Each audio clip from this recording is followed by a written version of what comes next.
So AMD's Capsaicin and Cream event at GDC was last night. I actually watched it live and I took some notes on, things I could talk about in this video today. So let's get right into it. Now AMD was pretty vague about new features and stuff. Raja never really explained how any of the new features they showed off worked. They just kind of said it works for their explanation. Kind of annoying, but I guess they don't want to reveal all their secrets before VEGA even launches. But anyway, let's get to the first feature. The first thing they showed off was the high bandwidth cache controller. Now, I have no clue how this thing works because they never explained it. They just kind of said it better utilizes the VRAM that the consumer pays for.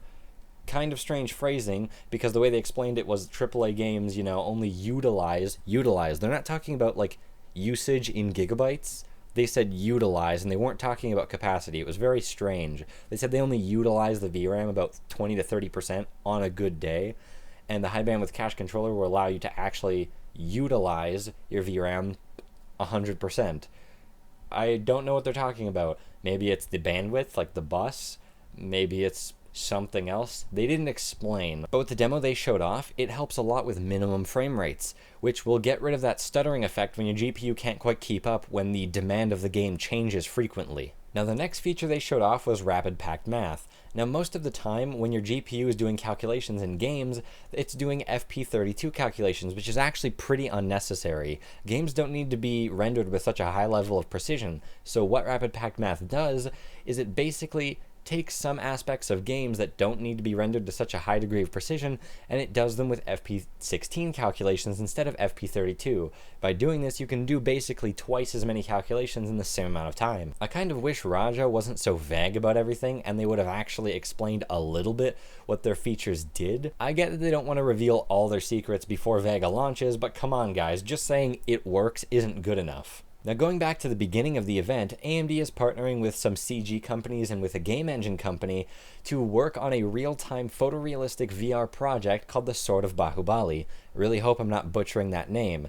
They showed off a demo for it that was apparently only 20% complete, and no offense guys, you could definitely tell that it was only 20% complete. There was very little lighting on things, everything looked very flat, and some of the animations were a little jerky, and there weren't very many views that went on. It was just kind of like it was just kind of like dolly camera shots over and over again of different spots, but it was still pretty cool. It definitely looked far more realistic than any current VR experiences that are out there.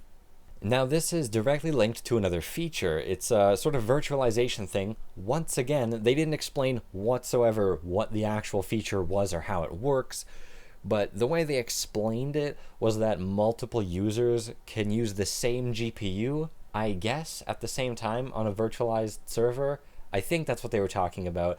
And they've partnered with a company called Liquid Sky to bring a free online cloud gaming experience, with some ads.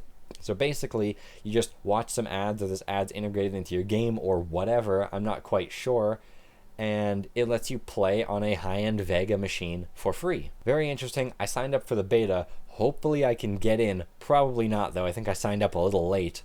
But if I do get in, I'm definitely going to be posting videos on how well it works. It's a very cool concept. There are things like NVIDIA Grid, but you have to pay for that, so it could, it's kind of expected that you'd get a good experience on that because you're paying for it, but this is entirely free with just ad integrations. But hopefully that's a good experience, and hopefully I can get into the beta. In other news, NVIDIA announced the GTX 1080 Ti, and they showed off the specs too. And thank God, everyone, including me, was wrong. The 1080 Ti is a Titan X GPU with 1 gig less VRAM. It's actually a very interesting setup. It's the same slightly cut down GP102 core as the Titan X. Nothing else has been disabled, but it actually runs faster than the Titan X at about 1600 megahertz, and you can apparently overclock it to 2 gigahertz. It has 11 gigabytes of GDDR5X, one less than the Titan X, running on a 352-bit memory bus. A very strange number, but I'm guessing that's because of that missing flash chip. That's going to be it for today, guys. Thank you all for watching. I wish you all the best, and I'll see you in the next video.